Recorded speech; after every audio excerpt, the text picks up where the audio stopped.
¿Qué factores se deben tener en cuenta al negociar un flete?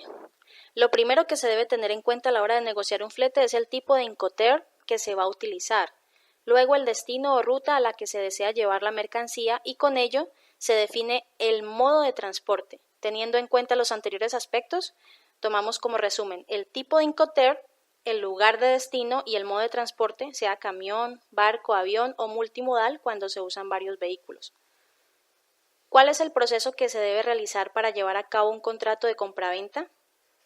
Para llevar a cabo un contrato de compraventa se debe realizar un proceso que va desde despertar la necesidad en el cliente y que dicho cliente realice una solicitud de compra para una determinada mercancía, pasando por los acuerdos del lugar hasta donde la mercancía es servida, entregada y pagada, según Rodríguez en el 2013. ¿Quiénes intervienen en el contrato de transporte? En el contrato de transporte intervienen, primero, la empresa estibadora, que es la que se encarga de las operaciones portuarias de manipulación de artículos, la parte administrativa. Segundo, el desconsolidador, cuyo acometido consiste en vaciar los contenedores en el puerto de destino y notificar la llegada. Este servicio normalmente lo hacen las propias navieras de transporte internacional de mercancías. Tercero, el consolidador, que es el intermediario entre los armadores y los cargadores. Se encarga de reunir en contenedores las mercancías que llegan al puerto y se las consigna al agente anteriormente citado, el desconsolidador. En los puertos de destino también es un servicio que se suele presentar las propias navieras. Cuarto, otro agente importante es el armador, el propietario de los buques, que puede trabajar con ellos o cederlos a compañías navieras. Finalmente, los consignatarios marítimos o consignatarios de buques actúan como representantes de las navieras o armadores en los diferentes puertos internacionales. Sus funciones son variadas y van de las puramente recaudatorias hasta las de gestión y administración de la flota. Con funciones muy diferentes, cada agente cumple un importante papel en el contrato de transporte internacional, según Comunicación Moltran en 2018. ¿Qué documentación se debe contemplar en un contrato de transporte internacional? Existe un tipo de documento de transporte para cada medio de transporte. CMR para el transporte terrestre, conocimiento de embarque para el transporte marítimo, etc. Para aquellas mercancías transportadas en unidades de transporte multimodal, principalmente contenedores, que se transbordan de unos medios de transporte a otros, se utiliza un documento denominado conocimiento de embarque multimodal, FIATA, FBL en sus siglas. La responsabilidad de la gestión y tramitación de los documentos de transporte dependerá de las condiciones de venta que se pacten en los Incoterm, según Global Negotiator, mayo del 2018. A continuación, se describen los principales documentos de transporte internacional mencionando para qué sirven, quién los elabora y a quién van destinados. Primero, la carta de porte por carretera CMR es uno de los documentos de transporte internacional utilizados por los transportistas y operadores logísticos en el que se establecen las responsabilidades y obligaciones de las partes de un contrato de transporte de mercancías por carretera.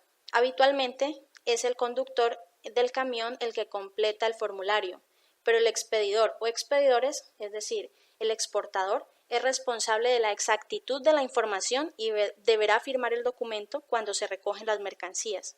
El destinatario también firmará el documento de entrega, que es esencial para que la compañía de transportes confirme la entrega de la mercancía y justifique el pago de sus servicios.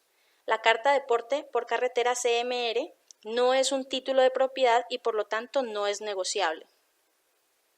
Segundo, el conocimiento de embarque BL, Bill of Lading, emitido por el agente o la compañía de transportes que realiza el transporte marítimo y firmado por el capitán del buque. Evidencia la recepción de la mercancía a bordo, las condiciones en las que se realiza el transporte, contrato de transporte y el compromiso de entregar las mercancías en el puerto de destino establecido por el titular legal del conocimiento de embarque. Por tanto, el conocimiento de embarque constituye el recibo de la mercancía y el contrato de transporte de las mercancías. Hay diferentes tipos de conocimientos de embarque, así como normativas que regulan su uso. Como se trata de uno de los documentos de transporte internacional negociable, puede transferirse a un tercero mientras las mercancías están transportándose. Tercero, la carta de porte aéreo AWB Air Bail. Es un documento de transporte no negociable que cubre el transporte de la carga entre dos aeropuertos. En la carta de porte aéreo debe nombrarse un consignatario, que puede ser el comprador, y no puede exigirse que sea a la orden, ya que no constituye título de propiedad de las mercancías. Con el fin de llevar a cabo un cierto control de las mercancías que no hayan sido pagadas por adelantado, los vendedores suelen consignar las cartas de porte aéreo a sus agentes o transitarios en el país del comprador.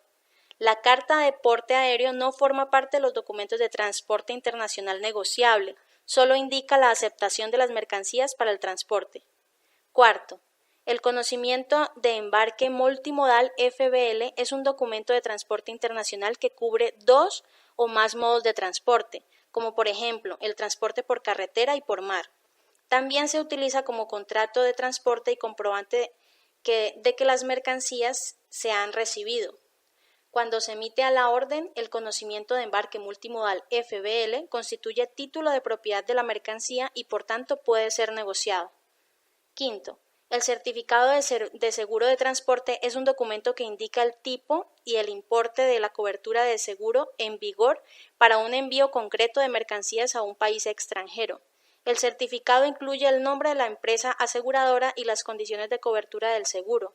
Es necesario presentar la copia original del certificado de seguro de transporte para realizar cualquier reclamación. Las copias de los documentos que deben presentarse en una demanda de seguro de transporte incluyen, además de la póliza o el certificado de seguro, la factura comercial, la lista de contenidos, el documento de transporte, conocimiento de embarque, carta de porte aéreo y un informe del siniestro que por lo general lo elabora el agente de seguros que tramita la reclamación.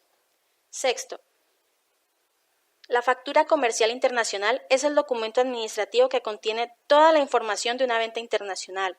Se detalla el concepto, la cantidad y el importe de los productos o servicios vendidos, las condiciones de entrega y de pago, así como los impuestos y los demás gastos que genere la venta. Mediante un original, el importador declara ante la autoridad fiscal de su país el importe que debe abonar, a quien lo abona y a la forma de pago que se ha acordado.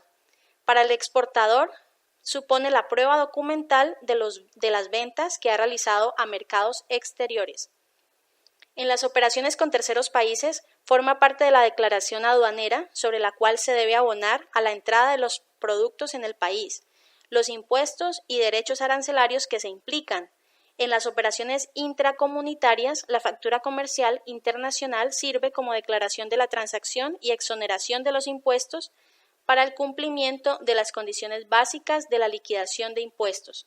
La elabora el exportador y va dirigida al importador y a la aduana de importación.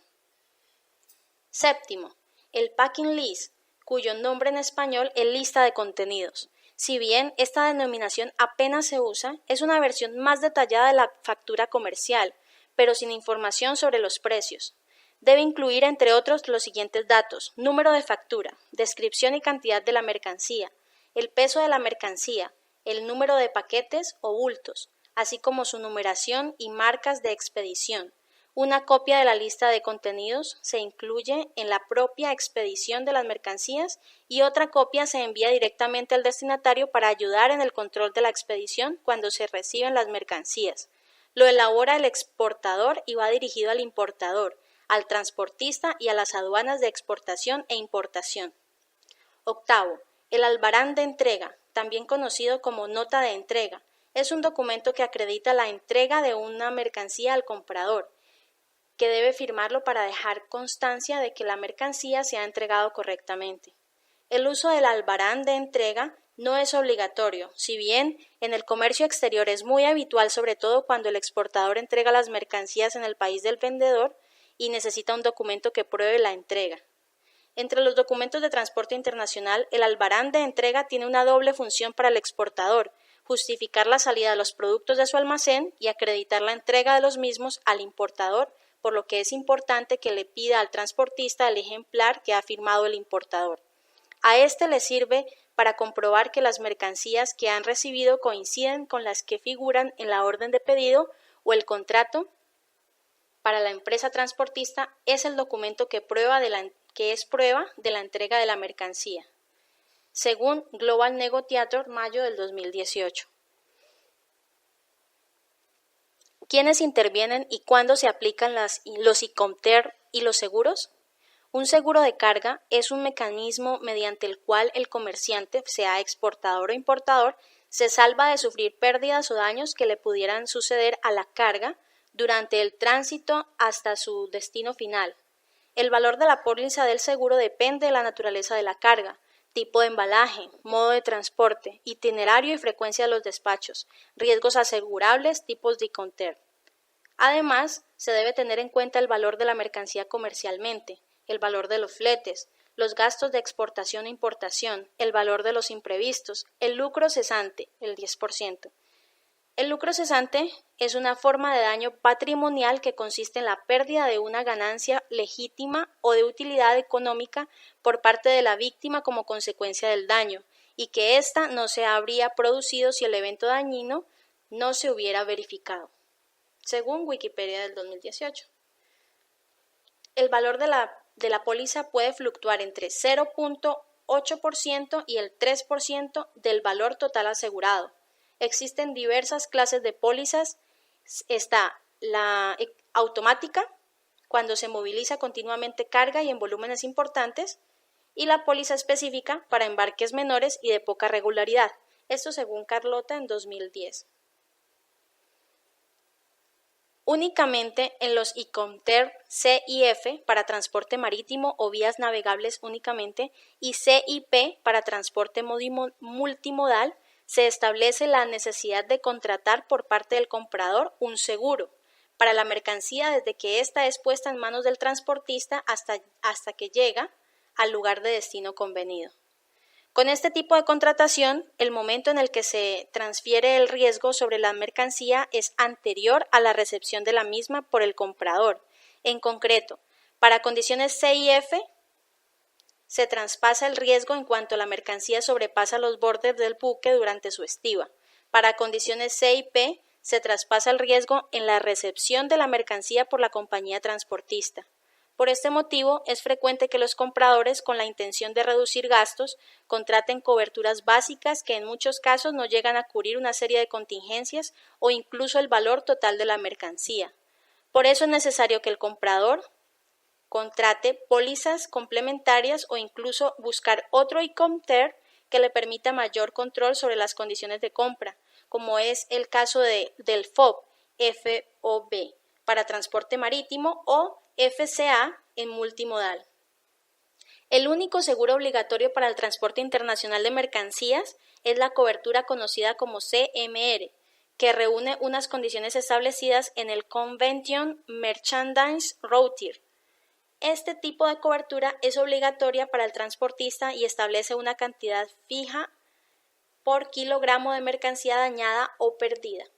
Este importe no cubre muchas veces el valor real de la mercancía, por lo que el cliente deberá buscar un seguro donde pueda contratar una cobertura para el valor real de su mercancía. Existen en el mercado una gran variedad de pólizas de seguro para mercancía. Las compañías aseguradoras pueden variar las condiciones de la póliza según el tipo de transporte, la mercancía e incluso el país de destino.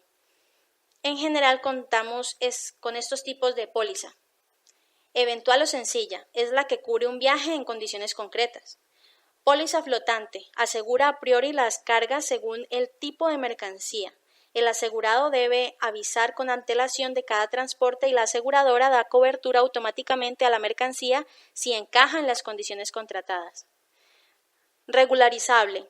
Asegura todos los envíos con una prima mínima, revisable anualmente en función al volumen contratado. Generalmente se utiliza por empresas con gran volumen. De abono. Cubre los viajes para un determinado vehículo independientemente del número de viajes y sin necesidad de notificarlo con antelación. En cuanto a las coberturas más comunes que figuran en las pólizas, podemos encontrar estas coberturas básicas: accidentes, vuelcos, hundimientos o descarrilamientos, avería, varada, colisiones, pérdida, robo, etc. En estos casos también se cubre el importe de los gastos en salvamentos de la mercancía,